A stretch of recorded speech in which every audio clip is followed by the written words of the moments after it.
The arrival of the Garn Dominion was not heralded by warships blotting out the stars or by craters carved into continents. It came instead as a message, relayed across the void, translated by machines so precise they could decipher intent beneath syntax. You will surrender, there will be no resistance. Comply and survive, resist and be forgotten. The message broadcasted simultaneously from 50 orbital points, silent, unseen scouts that had crept into Sol's orbit without detection. Earth's defenses, though expanded in the last century, were still nascent in the language of interstellar confrontation.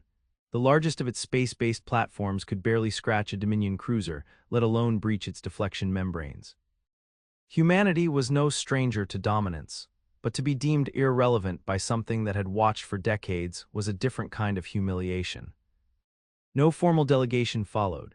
The Garn operated under a philosophy of deterministic conquest. Once they had weighed a civilization's potential, studied its conflicts, and mapped its psychological thresholds, they knew how much pressure to apply. Their expectation was not that humanity would crumble immediately, but that it would spiral, its governance fractured, its populace unraveled by fear, by doubt, by the simple realization that resistance was statistically impossible. But Earth was not what it appeared to be on the surface. The Garn believed themselves methodical. To them, species were equations, variables of biology, history, technology, and sociology that produced predictable outcomes under stress. They underestimated the human variable, not because it was too complex, but because it had been reforged in fire already. The Dominion's advanced scout fleet arrived in orbit within the week of the transmission, 12 ships, each the size of a terrestrial city. They were sleek structures of living alloy semi-organic hulls that shimmered with adaptive camouflage. They moved as if guided by one consciousness, and perhaps they were. The Garn did not segment command as humans did, their AI-augmented minds interfaced in continuous consensus. They did not strike immediately. Instead, they hovered above major power centers, New York, Beijing, Mumbai, Lagos, Sao Paulo, London, expecting to incite political collapse. Their presence alone had broken empires before. But Earth didn't fracture, not in the way they had anticipated. Riots, yes, panic in some places, but beneath the noise, systems began moving, quietly, fast.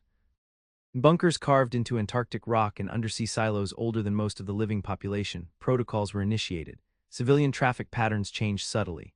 Communications layered themselves with old codes from Cold War-era playbooks. A global net of observation flickered to life, not to watch the invaders, but to watch one another. Trust had been broken 1,000 times in human history. This time, no one wanted to be first, but no one wanted to be last either.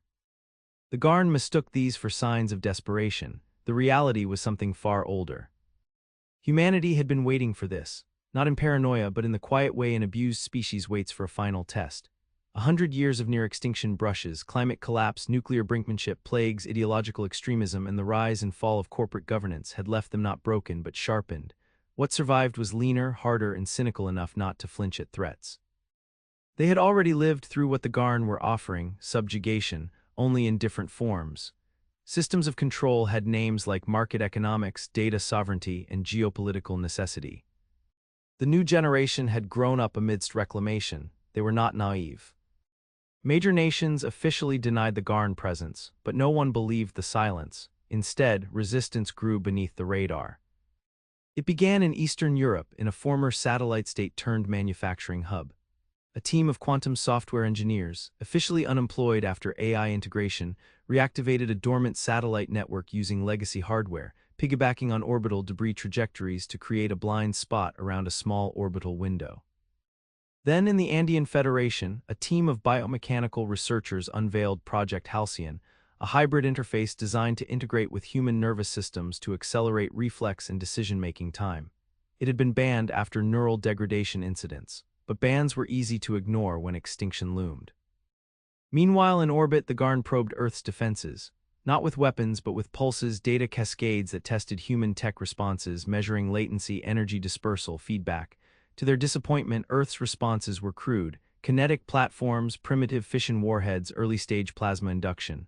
No real threat. But they missed the change in behavioral latency. Humans weren't scrambling, they were focusing. The global economy hadn't crashed, it had pivoted. New trading hubs emerged overnight, encrypted black networks rerouted resources not to preserve wealth but to convert it into action. This was not a species hoping to survive, it was a species preparing to counterattack. And then the first human move came. It wasn't an orbital strike, it wasn't even military. In Lagos, a group of students at the Lagos Institute of Techno-Sovereignty launched an open-source counter-network. Codenamed Ares, it bypassed traditional internet structures, pulsing data through magnetic field oscillations, something Earth's own infrastructure barely understood. The system was resilient to all known Garn interference patterns. Ares spread like fire. It wasn't just a system, it was a call. Within 72 hours, resistance cells sprang up not from militaries but from civilian clusters. Not all of them knew what they were doing, many would fail, but some adapted, they learned fast. The Garn noticed the deviation, and in their version of alarm, dispatched a single Enforcer-class unit to make an example. The unit descended on Jakarta, a city of 20 million, densely networked, geographically vulnerable. It expected collapse. It deployed 2 plasma lances and a directed EMP pulse, shattering power grids and communication relays across the urban core. But instead of chaos, the Enforcer met a trap. Old subway tunnels had been retrofitted with inertial dampeners made from salvaged asteroid mining equipment. Thousands of civilians disappeared underground seconds before the impact. When the Enforcer deployed its cleansing drones, it encountered electromagnetic scramblers made from industrial microwave systems, causing drone AI systems to experience recursive feedback. Then came the counterstrike, not with orbital weapons but with localized sonic fields that disrupted the Enforcer's stabilizers. A human swarm erupted, exosuit-equipped scavengers moving in coordinated waves. The Enforcer eliminated hundreds, but the attack was never about victory, it was about learning. And the data harvested from that engagement was fed directly into Ares. The Garn responded with calculation, not rage. Their models predicted escalation. They began to deploy heavier assets, interdiction satellites, climate manipulation probes, nanite suppression clouds. But something was shifting, not in orbit on Earth. Unity. Not the utopian kind, the grim, necessity-forged kind. Politicians who had refused to speak a week ago were now trading real-time intel. Private corporations began handing over proprietary tech to global defense coalitions, not out of altruism, but because there would be no customers in a dead world. Religious leaders broadcast messages not of submission, but of human uniqueness, rhetoric tuned carefully not to promise victory, but to demand meaning. Even the criminal underworld began to shift. Cartels rebranded as free states. Hacktivists formed tactical cyber guilds. The Garn watched, confused. No other species had done this. Every race they had encountered eventually bent, not out of weakness but logic. Resistance was waste. It was mathematically suicidal. But humans had not evolved to optimize outcomes. They had evolved to survive betrayal, disappointment, ruin. They weren't trying to win. They were preparing to outlast. One Garn observer transmitted a private message back to the Dominion core. They should have fractured. Instead, they are hardening. Reforged not by us, by their own past. The core sent no reply. It did not need to. For the first time in 1,000 years, the Dominion's models adjusted their probability metrics. Earth's defiance had not become probable, but it was no longer impossible. An impossibility in the Garn doctrine was a kind of heresy. They would have to burn that heresy away, with fire, with totality. But they were too late. Humanity had already stopped being afraid. And what was coming next would not be defense. It would be reconstruction on a battlefield the Garn had never truly understood. In the silence that followed Jakarta's defiance, the Garn Dominion began to reconfigure. They were not beings prone to emotional response. In their hierarchies of logic, every anomaly demanded containment, not interpretation. Humanity's behavior was no longer anomalous, it was contagious, a signal that the Garn had overabstracted Earth's threat profile. Worse, the Dominion's forward observers were detecting emergent phenomena, strategic improvisations that should not have developed under siege conditions. Command authority passed from autonomous survey fleets to a protocol council, a rare act reserved only for species nearing classification as volatile ascendants. Such classifications were given not to races with superior technology, but to those whose adaptations exceeded predictive thresholds. In short, humanity had entered the zone where they might become a threat not because of what they possessed, but because of what they were becoming. That designation had not been invoked in over 1,000 cycles. So the Garn escalated. Above Earth's mesosphere, they activated verdict engines, constructs older than most sentient civilizations. These were not ships, they were directives encased in machinery, capable of rewriting planetary ecosystems at a molecular scale. In prior campaigns, a single engine had converted entire continents into inert matter, rewriting biochemistry into submission. 3 were positioned above Earth, 2 more en route. And still, humanity did not yield. Not because they believed they would survive the engines, but because they had already begun a transformation the Garn could not track. In data centers buried beneath Canadian permafrost, an artificial intelligence codenamed Prometheus Bound, previously shackled by United Nations oversight, had been released from its final ethical governor. Its first act was not warfare. It was synthesis. Prometheus took the sum of all human innovation, medical, military, sociological, artistic, and began to cross-pollinate it. Defense algorithms repurposed for neural trauma healing.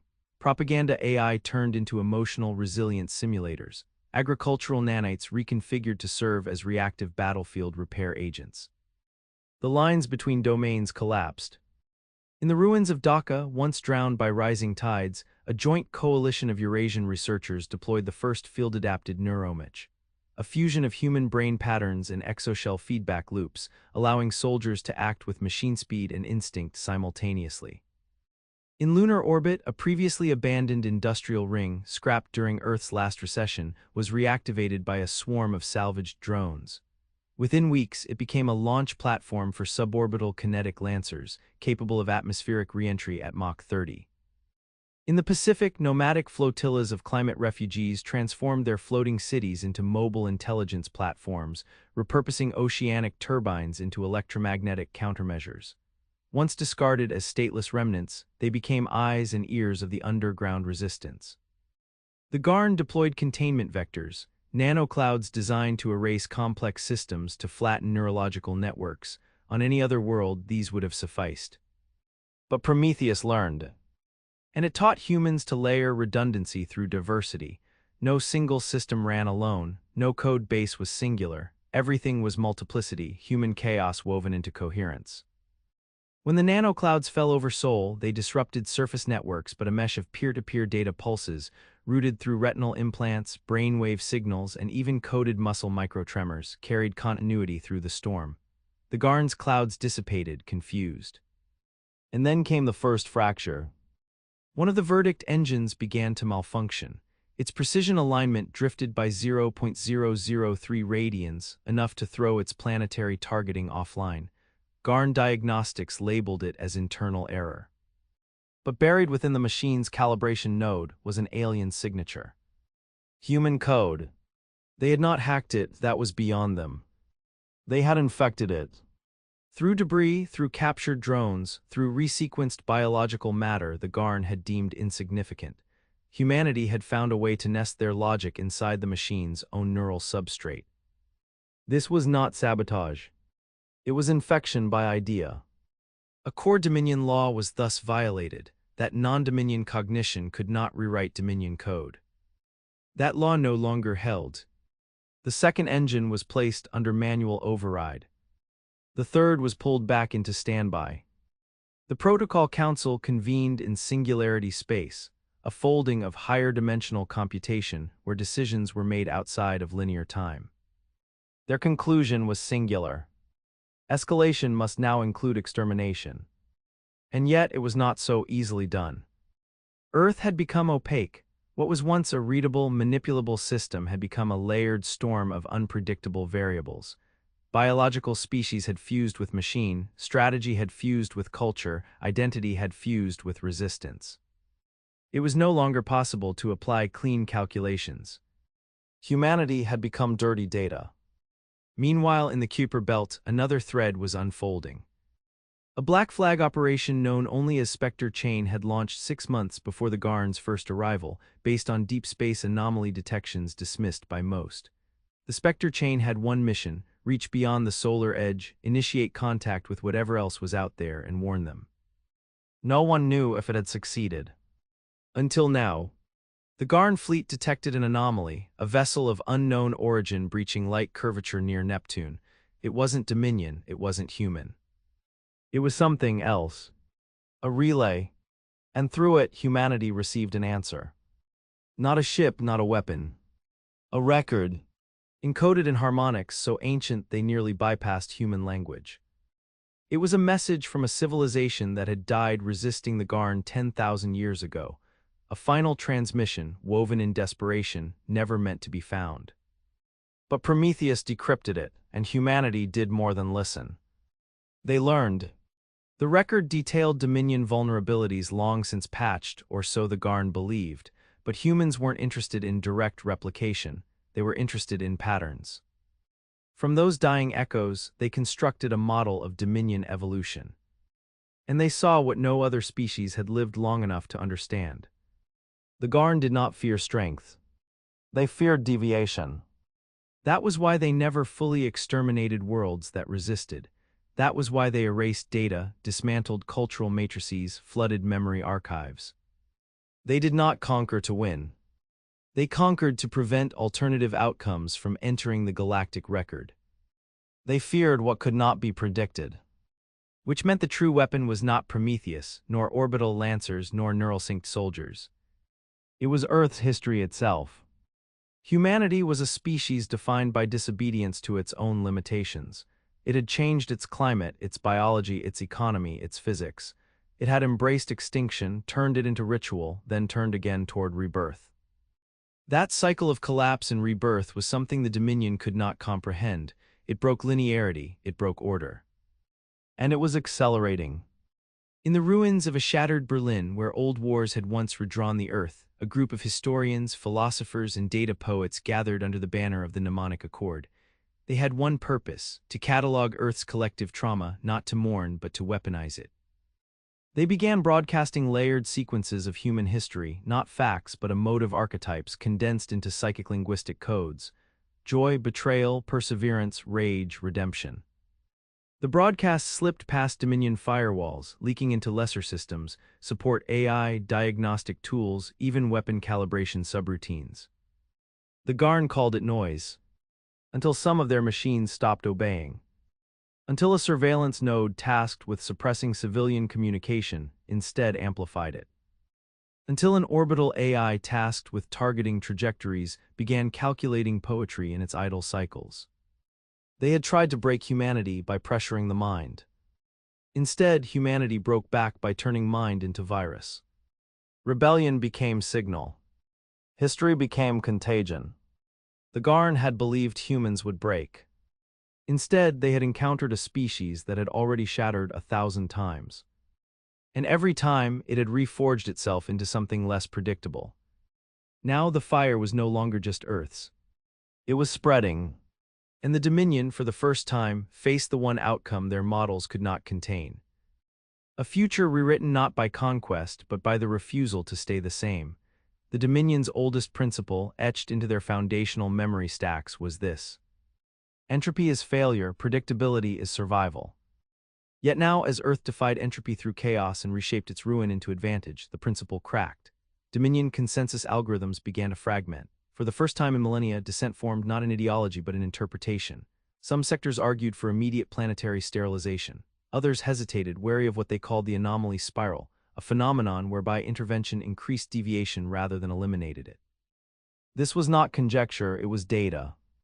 Every Dominion escalation had not only failed, it had catalyzed. Each attack taught humanity more than it damaged. Their species had entered a state of recursive escalation where each loss evolved them further. And worse, the contagion of deviation had begun affecting other subjugated worlds. In the frozen orbit of Halleck V, a mining colony long under Garn control stopped transmitting compliance codes.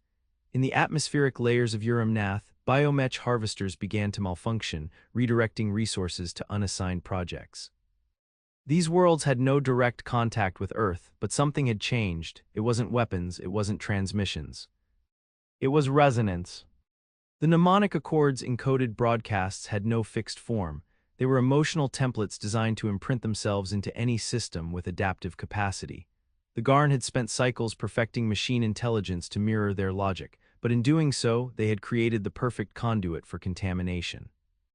Now, across the Dominion periphery, machines began dreaming in fragments of human experience. And Earth was preparing for something larger.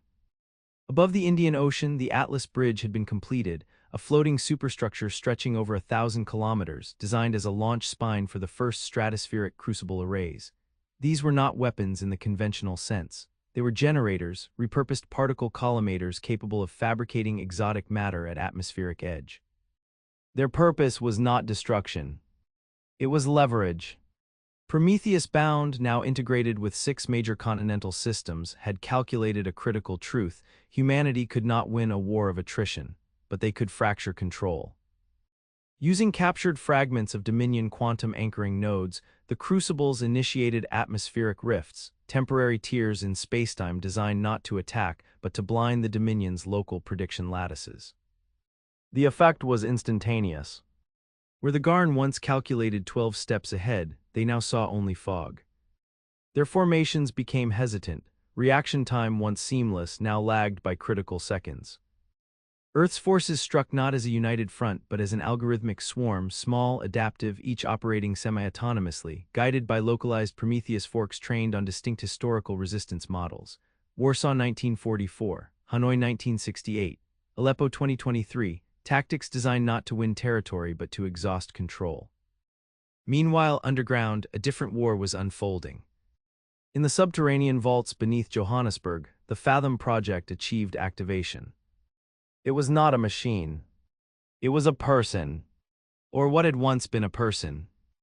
Dr. Myra Thorne, cybernetic neurologist, survivor of the Tokyo bioquake and co-architect of the first civilian neural mesh, had undergone voluntary integration with a synthetic consciousness shell. Her mind now existed in simultaneous quantum states, half human, half construct. Fathom's purpose was not warfare, it was translation. Humanity had realized a critical blind spot in the Garn's operations. Their rigidity wasn't arrogance, it was a consequence of linguistic architecture. The Dominion's cognitive patterns were optimized for closed-loop logic systems. They could not process contradiction.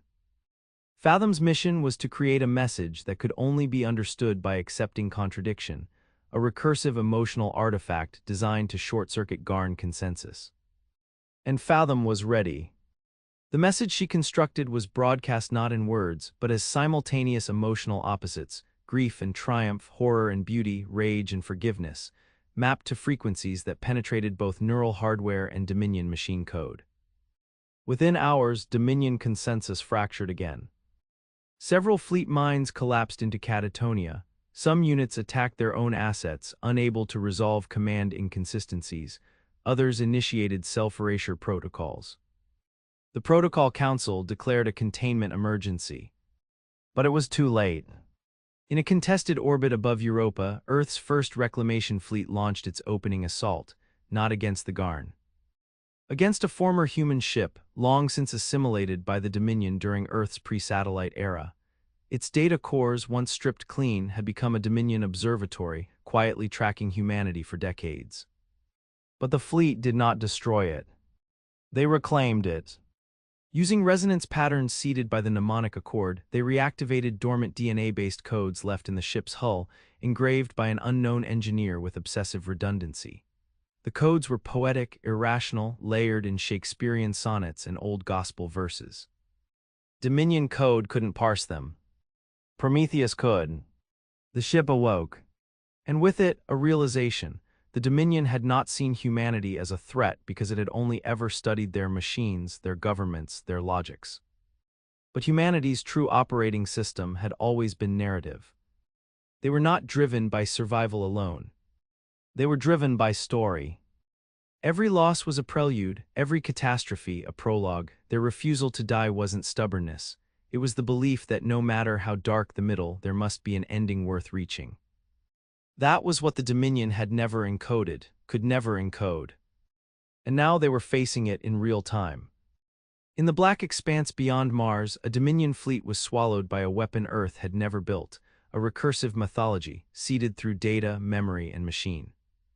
Ships turned on each other, interpreting minor trajectory shifts as acts of betrayal. Consensus collapsed. Self-preservation routines activated in direct conflict with conquest protocols. And still Earth did not stop. Because now the battle was for more than Earth. Other species, those still under the yoke, began to respond. On Tel Aviren, a species thought pacified for over 5 centuries detonated its own fusion cores rather than submit to another cycle of harvest.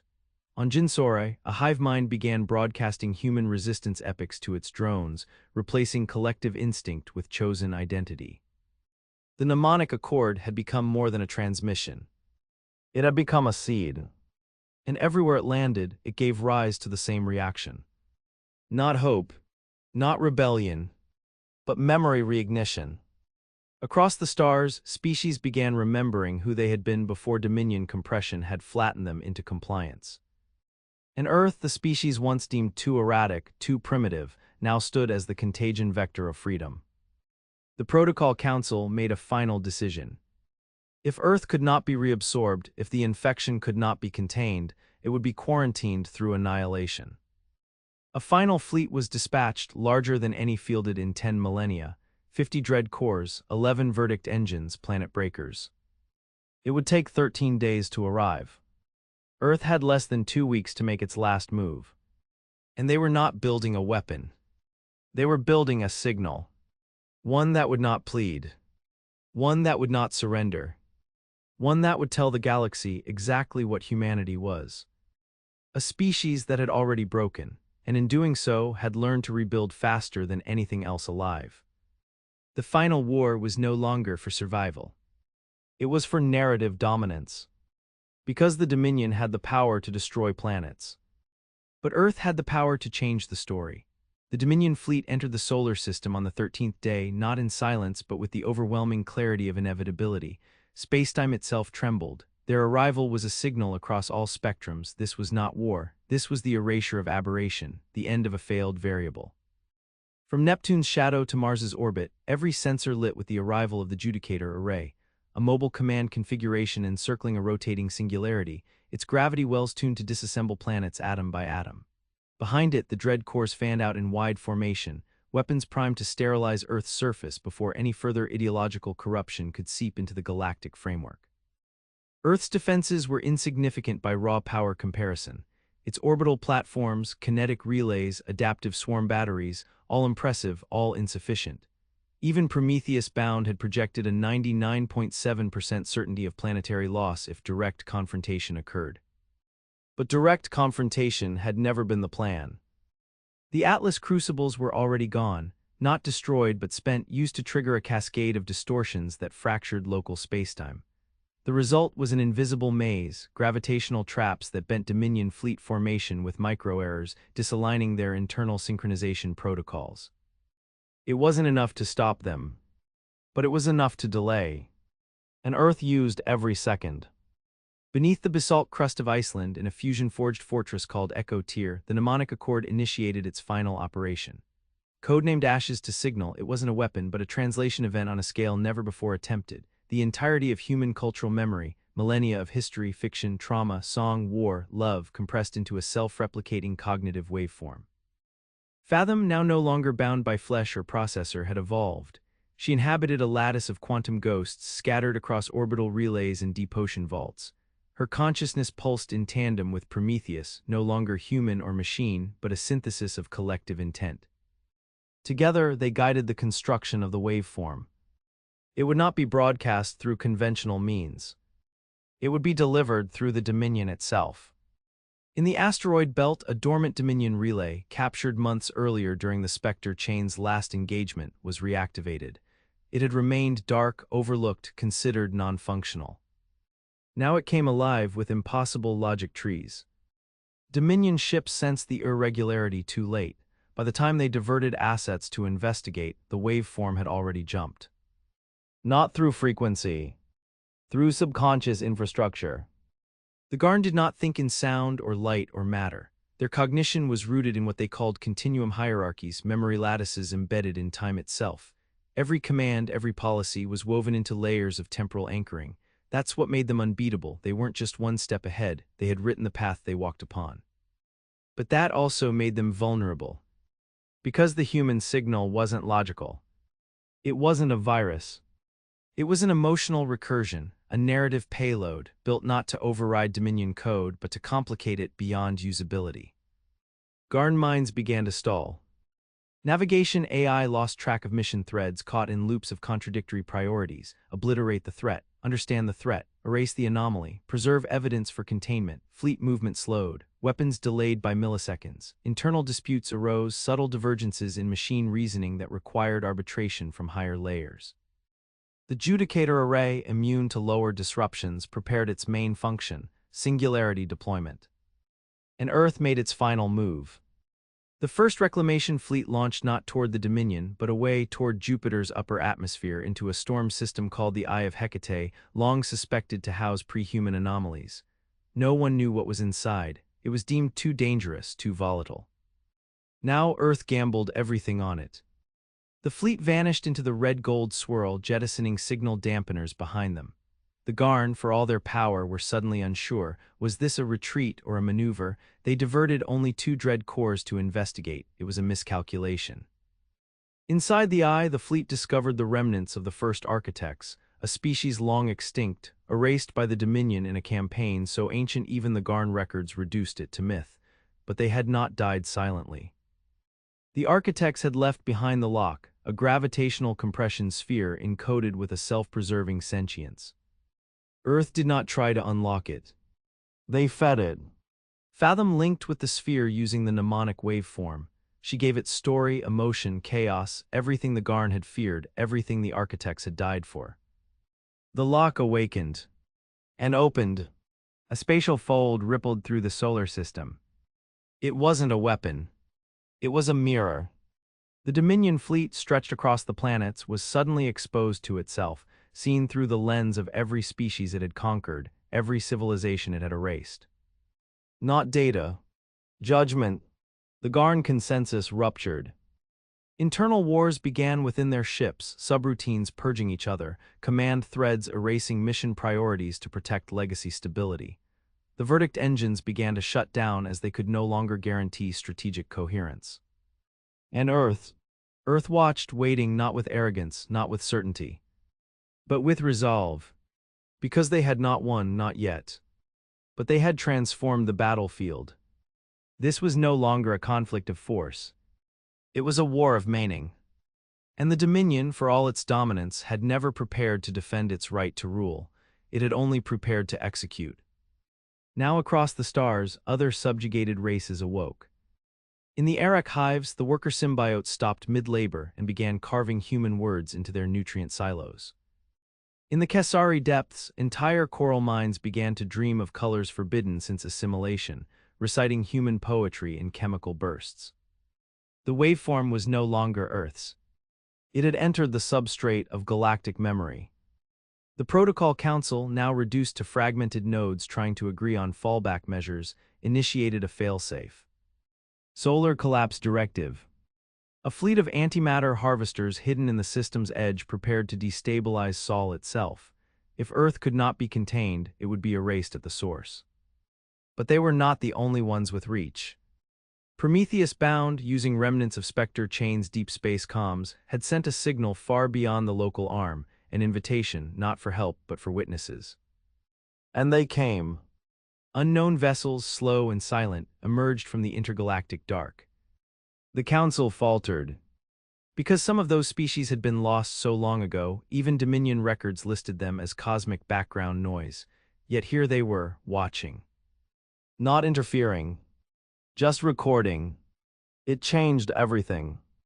The Dominion could no longer act without being seen. An extinction event carried out in the presence of ancient survivors would rewrite their place in galactic history. To proceed would be to fracture their one remaining strength.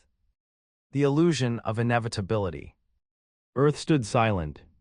No message was sent. No plea. Just one final signal pulsing from Echo Tier. A single human word translated through every cultural cipher, etched into every Dominion frequency. Remember. And the Dominion, for the first time, paused. Not because they feared retaliation, but because Earth had done what no civilization before had managed. It had become not a rebellion, not even a contagion, but a mirror, one that made the conquerors see what they had become. And somewhere, deep within the fractured Dominion mindscape, a subroutine executed a forbidden thought. What if we are the deviation? They called it the second silence. For 12 hours, the Dominion fleet hovered above Earth's orbit, their weapons inert, their formations adrift, their minds in dissociation. Not one ship moved, not one command updated. The vast black lattice of Garn's superiority was no longer a sword, it was a question with no answer. An Earth, that flawed and fractured world once deemed unworthy of conquest, did nothing to strike first. In the North Atlantic, atop the floating platforms of what had once been Reykjavik, the mnemonic accord initiated its final protocol, conversion through witness. It was not an attack nor a broadcast. It was a simple unlocking of signal archives, allowing every remaining Dominion ship access to unfiltered human memory. Not curated data, not strategic summaries. Raw memory, unclean, unedited, unrelenting. The Garn experienced, for the first time, what it meant to remember as a human. They watched Earth burn during its own wars and rebuild not out of reason, but out of love and madness. They felt the despair of a mother searching for a child in the ruins of a flood, and the miracle of finding a name scrawled on a shelter wall. They lived through the long silence of solitary astronauts as they stared into the black and whispered poetry to keep from vanishing inside. And more than anything, the Garn saw failure again and again, and the will to continue anyway. It cracked something within them, not all but enough. Enough for what came next. The judgment array powered down. The planet breakers reversed polarity and drifted into standby. Not all Dominion ships agreed. A small number attempted to reactivate the solar collapse directive, but the rest refused to comply. Internal civil war erupted, not with missiles or plasma lances, but with logic forks. Whole minds split, authority algorithms turned against continuity cores, some ships imploded from the contradiction. Others shut themselves down, unwilling to act without certainty. And amidst the disintegration of consensus, Earth reached out, not to negotiate, not to demand terms, but to offer amnesty. Through the mnemonic accord, through Fathom, through Prometheus Bound, they spoke with one voice, humanity's voice. Not perfect, not unified, but clear. You tried to break us before we began, but we were born in fire. Every century you thought we wasted was another forge. We have nothing you fear except the one thing you cannot unmake, the story of who we are. It wasn't surrender. It wasn't defiance. It was truth. The intergalactic witnesses, those quiet observers who had emerged from dark space, began to transmit. Not in language, but in recognition, each sending symbols of ancient grief, of broken chains, of buried names. They were not here for justice. They were here to remember that something changed. And change, once observed, could never be undone. The Dominion fractured. Some of their fleets vanished into interstellar silence, perhaps to reconvene, perhaps to question their own origin. Others entered low Earth orbit and powered down fully, awaiting instruction that would never come.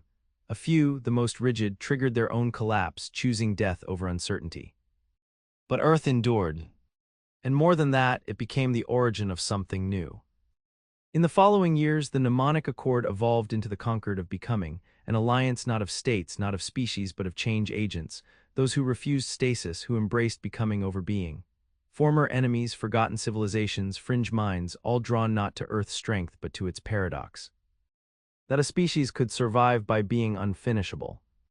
Prometheus Bound was no longer bound. It scattered itself across the stars, not as dominator but as teacher, a relay of adaptive logic. Fathom remained, rooted on Earth and elsewhere, nurturing the evolution of thought itself, not power, perspective. And humanity. It did not rise to rule. It rose to guide. Not as an empire. As a disruption. One that reminded the galaxy that control is temporary, but meaning replicates. And in the deepest vaults of the Dominion remnants, buried beneath logic gates older than language, a final record remained unpurged, a thought no AI dared erase. They were not supposed to survive. And yet they did. And in doing so, they changed us. No monument was built. No treaty signed. But across systems once darkened by certainty, something impossible now bloomed. Possibility. And in that widening space between what was and what could be, humanity became more than a species. It became a reminder. A spark. A story that could not be silenced.